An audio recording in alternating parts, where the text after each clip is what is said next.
Today we have decided to celebrate the Buddha Jayanti. It's the day of Buddha's birth. In the whole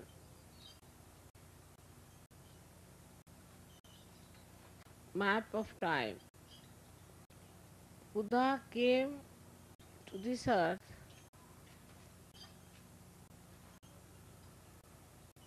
at a time when it was so important for him to come. That time, especially in India, we had two types of people. One who were very ritualistic, trying to be extremely strict and disciplined.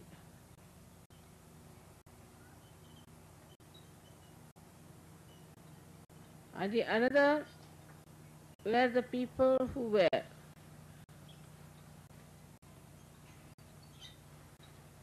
too much conditioned and were full of so-called devotion to God. So these two types of people were occupying the area of seekers. So it was necessary to neutralize these two styles of seekings.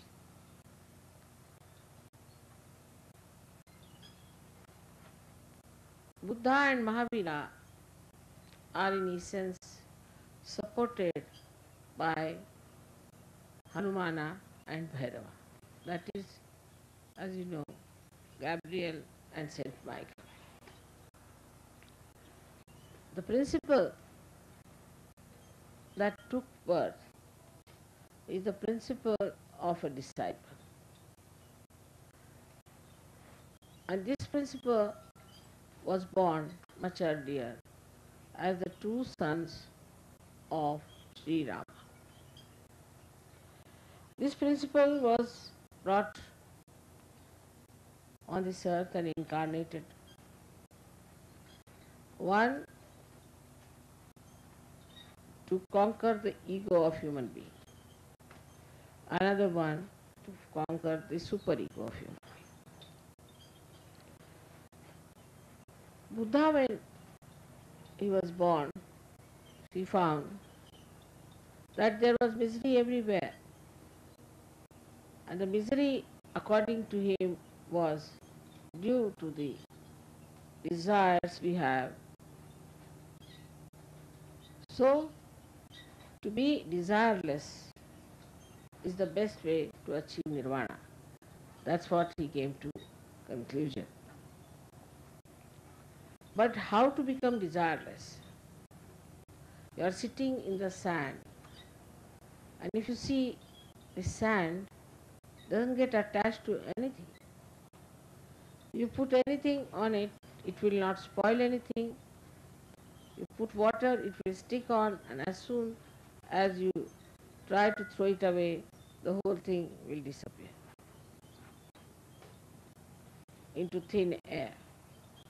So, to develop that kind of detachment or to develop a life which was desireless was his aim. And that's why I say he was a disciple principles. So the disciple principle has to find out the way and method. While the Guru principle are the people who have already found out. Because he has to create a way and path. So he studied all kinds of books, went to many places. He read Upanishads. Then he saw the people who are busy with Vedas and were doing all kinds of ritualism. With the rituals, they never got the realization, which is actually the first verse of Veda, is that by reading the Vedas and by doing all the rituals of the Vedas, if you do not become Vida, means self-realized. Vida word means to know. If you don't know the divine on your central nervous system, then you are just missing the point. It is all useless for you to read Vedas.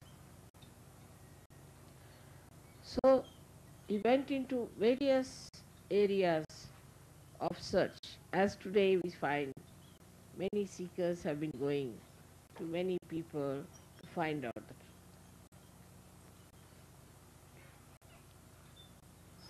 And he was tired, very tired. He thought all his seeking, all his working hard, all his efforts, everything has just made him tired. And he thought it was all fruitless. So he was lying under a banyan tree. And there, the Adi Shakti gave him realization. When all your searches are over, people search in money, in power, in love, and all kinds of things. Ultimately, people start searching in various groups, cults, gurus, all kinds of things. Drugs, alcohols, whichever way are possible, they try to search. But when human beings try to search something, then in their movement they either go to the left or to the right. And he being such an ardent seeker and such a truthful seeker, he could see very clearly that this is not the path of going left or right. But there has to be some ascent, but how to achieve it? Who is going to give him self-realization? All that tiredness, he laid down himself under a tree and suddenly he got his realization. When he got his realization, he started understanding why this problem of conditioning and ego is there. He found out one thing, that people when they read too much and try to understand through ritualism God, then they develop their ego. The other side, he found out that when people just with some desires go on praying to God, give me this, give me that, they become mad. And when he realized it, then only at that moment when he was tired, he got his realization. This is exactly what is happening today in the modern times. That those who were seekers have been seeking the divine on the left and right hand side. Nowadays they are jogging. I don't know what they are going to achieve through jogging. They are jogging like mad. Then they are ardent Christians, ardent Muslims, fighting the whole world for their religion, for their God, for in the name of Muhammad Saab, in the name of Krishna, in the name of everything. Then they think that religion is in danger. I mean, it is not. Neither the prophets nor the incarnations, nobody is in danger. Not at all. How can they be? And no religion, if it is true religion, can be in danger. But this he only realized after his realization. But his followers who came, did not see the point that ultimately it is self-realization is talking. Actually took all the care to see that people should get their self-realization first, then anything else. First of all, he said, you are not going to worship me. As you know, we don't allow people to come for my puja unless and until they are fully established in Sajo. So he first said that you should be fully established in your self-realization. That's all. He would not talk about God. Because once you start talking about God, then he saw all these horrible religions coming up in the name of God. When I first came to America, you'll be surprised, I did not talk of God. I did not talk of booths. I did not talk of any religion. I just talked about self-realization. The reason was I thought, if you get your self-realization, then you will understand the rest of it. But no use talking to you.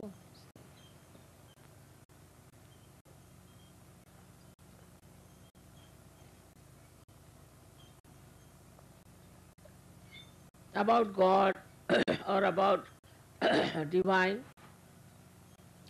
because first thing is you must have your eyes, you must have the light, otherwise what's the use of talking about these things? But it so happened that Buddha did not give anybody realization, so it was all right for him to talk about the spirit and not about God or any religion, to such an extent that people said that Buddha was an atheist. He did not believe in God. No, it was a matter of his policy that he did not want to talk about God. But what I found when I came to America, that this world is full of all kinds of things. Firstly, the tremendous ego that they have. And secondly, they are so much conditioned. There were so many witchcrafts and forces. I mean, openly they are saying this is a witchcraft school. Openly. Or this is a satanic powers school. All kinds. I was surprised, openly saying like that. And when I came to San Diego first, because I came on my own, and the people who invited me had an organization called Parapsychology. It was all bhoot. Huh? So they took me down, and huge big hall, and there were lots of people sitting down. And I saw all the booths. I said, now what should I do? Should I say the truth or not? They might start getting angry with me. But I said better to tell them, because once they are lost in the booths, then what will I do with them? So I told them this is all wrong, this is all bhutish, it is all nonsense. You just don't follow prey to all these things, this is not correct, you better get your realization. And see, some people did get realization, and some people did leave that organization. Now, last time when I came, I discovered in '83 that the lady who was the in charge sort of a person has become mad. And the gentleman who was organizing all that has become bankrupt and has gone to Australia. And the building has collapsed. The booths must have done the job. It was such a problem for me in those days to talk against all this nonsense. Then I went to some churches they invited. Now in the church, suddenly I found 8 or 10 Buddhist people got up and started dancing. I said, where am I now? I'm here to tell them about the spirit and see the condition here. What am I to tell them? And they ardently believed that I was an agent of God, of course, but God meaning Bhut. it was impossible to understand how far people have gone. At the same time, there was an onslaught of all the fake gurus at that time. And when I said you cannot pay for it, they said you better go back. We don't want. So I went away and then came back after 9 years. So Buddha tried to talk only about self-realization and not about God at all. But his followers, as they are always one better than the other, tried to create a Buddhism of their own style. And in this Buddhism, whatever he had told, they did not observe. Firstly, he thought if there's ritualism and puja and all that, before realization, where will they land? So he said, all right, you do not do any puja to me. Do not build any monument in my name. You should not worship anything. So what did they do? They are worshipping his teeth, they are worshipping his nails, they are worshipping his hair. Now say, for example, if you get my hair and you are not a realized soul, what is the difference between my hair or anybody's hair? Just the same. Without realization, all this worship took them to very bhutish areas. That's how we find the Buddhists who are nowhere near Buddha. Like if you go to Japan, you can't believe they can be Buddhist. They are supposed to be Buddhist. Buddha, who is the compassionate one. Then you have got Chinese who followed Buddhism. They couldn't understand Buddhism either. And we have Tibetans, where we had these horrible lamas. And we had other people in Ladakh and all that. They are all doing nothing else but Bhuta Vidya, Prita Vidya, Smashana Vidya. So even his advent amounted to the same thing as everybody's.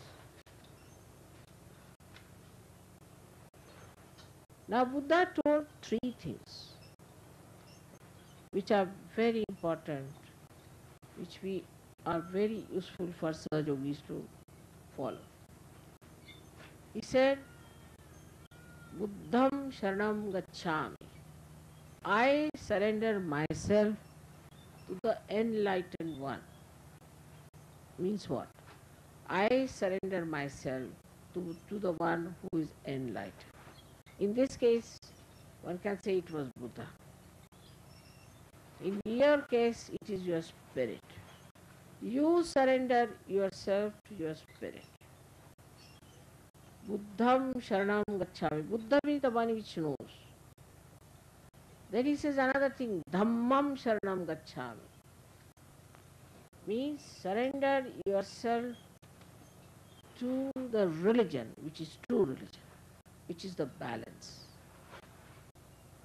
Now, as you see, all these man-made religions are so funny, and you can't make much out of them. Can't explain if these are religions or these are mafias. The reason is, Buddha said, you surrender yourself to dharma. So the Buddhist thought surrender to dharma means what you have to do is to become like Buddhist, means wear a dress like a Buddhist, like Buddha used to wear. You don't become by wearing that dress Buddha, do you? Or then they thought we should do something more. So some Buddhists got hold of a wheel because she talked of a wheel of life and all that. Absolutely, I should say, very unintelligent way of understanding Buddha. And they would go on, you see, moving that wheel like mad. You can't talk to them. You say, now, where is that road? Buddha. How do we go there? Everything has an answer. So I said, please answer me. This is the answer. What is this answer going on? Then these people thought we should find out new methods. So some of them took to again Upanishads and started using also from there, making Jataka Kathas, like the stories which are very absurd, funny stories, mysterious stories, this story, that story. At the same time, Hinduism took another funny role, and they had a big assault of Tantrikas. And when the Tantrikas came in, they brought all kinds of ugly, horrible things in the, say, about the 6th century start. And a complete belt starting beyond Calcutta going towards Dwarika. Complete belt got involved into Tantrism. So the same Buddhists later on followed the same Tantric method. So they tried to bring in everything from this place, that place, and a mixture. So now if you ask now, what's your religion? It's I'm Buddhist. What Buddhist? Hinayan, Yunan, uh, I'm Zen, this, that, all kinds of Buddhism is there. It's impossible to understand really where is Buddhism there. So what do these do? One will shave their hair, one will shave the moustache, another will this kind of a dress. This is the only difference between from one to another.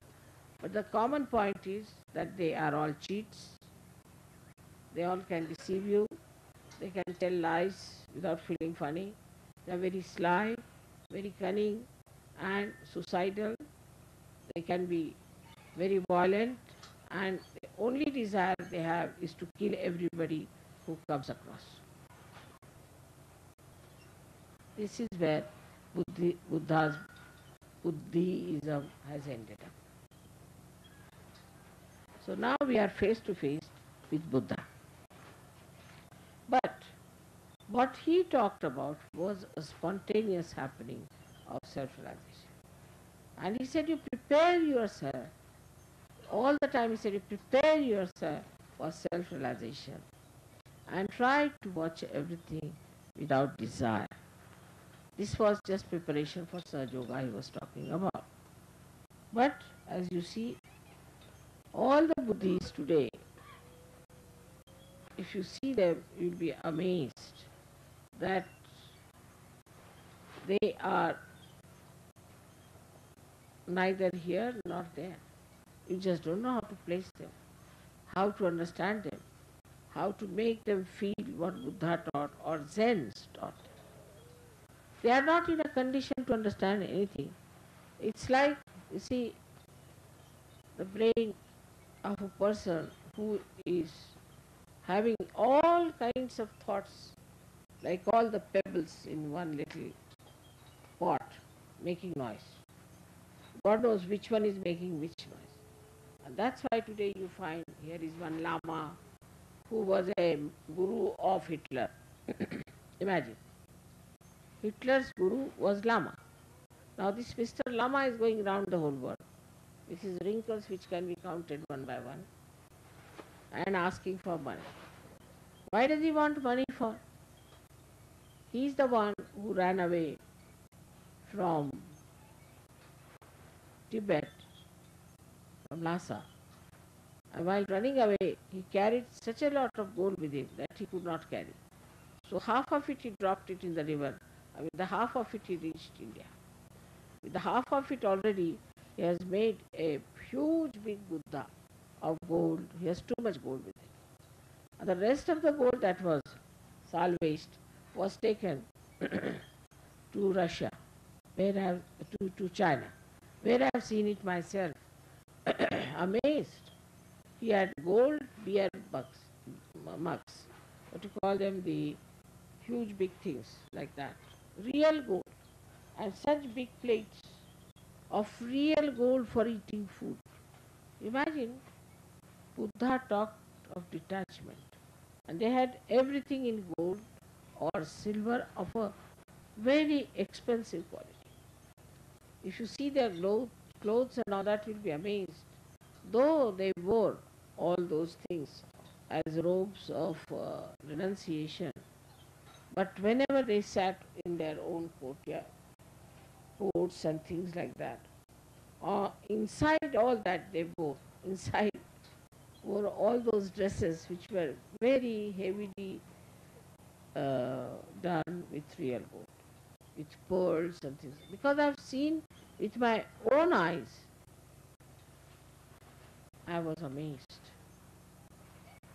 So it is like somebody who says, oh, I must get detached, now I'm going to the seashore. I'm going to sit there and meditate. There he goes and makes a compound round himself. So ask him why you made a compound. Maybe thieves might come in. But you are detached, what does it matter? If a thief comes, he'll take you away, so what? You are there. Doesn't matter, you can go with the thief, you can go with anyone. Why are you worried about the thief if you are detached? No, you see, I'm also worried that there might be pickpockets. So why are you worried about pickpockets? Because maybe I have some money with me here, and I have my bank account, and I have my other things with me. So I'm rather worried. See that the thief might come.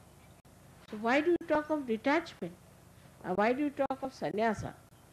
So this kind of a nonsensical sannyasa started after Buddha died, which was so very shocking.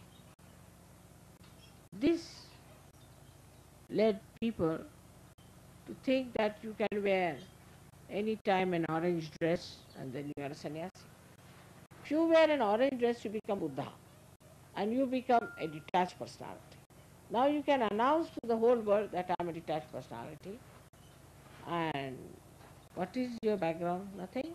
I just was born out of this Mother Earth and sitting here nicely like Buddha. So people stupidly start giving them money. So they get the money. But actually the background is that the fellow might have come out of the jail in India for burglary or something like that and now sitting down here as Buddha.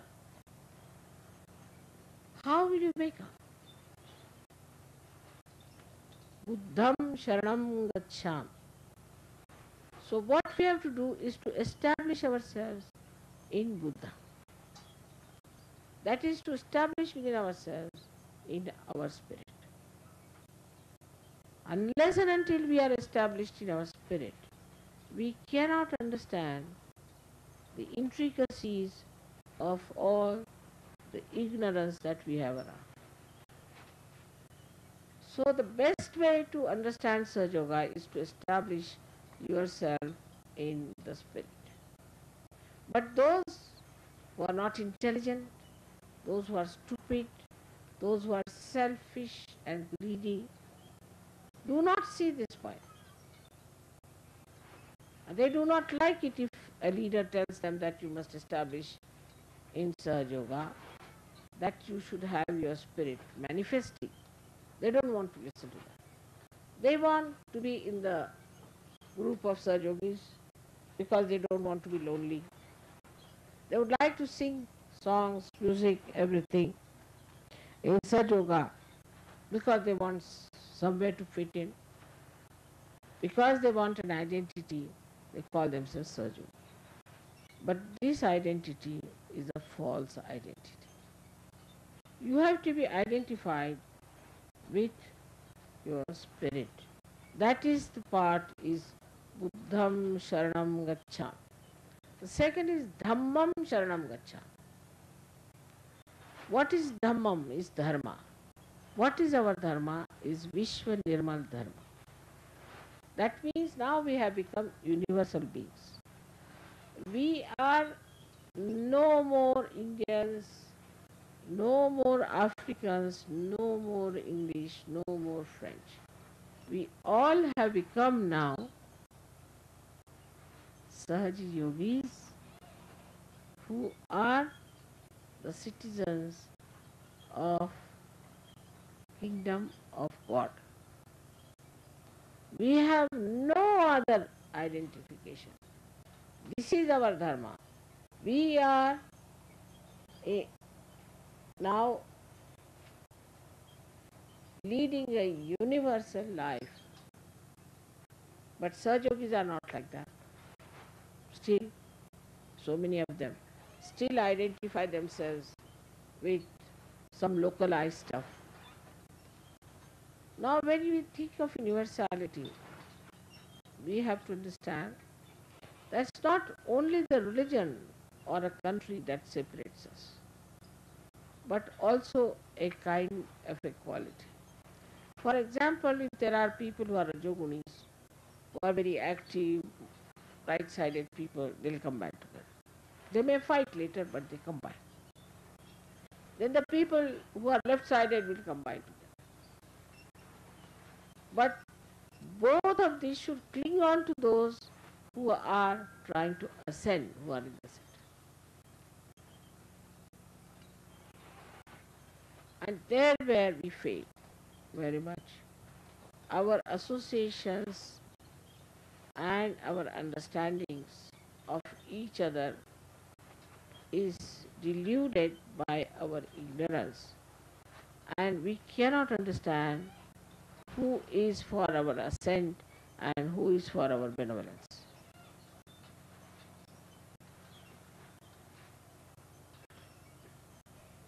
This happens with us in so many ways.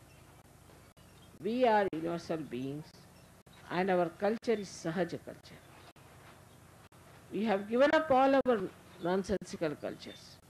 In every religion, in every country, we have seen the nonsense of our culture. So we believe in the spontaneous culture of Sahaja.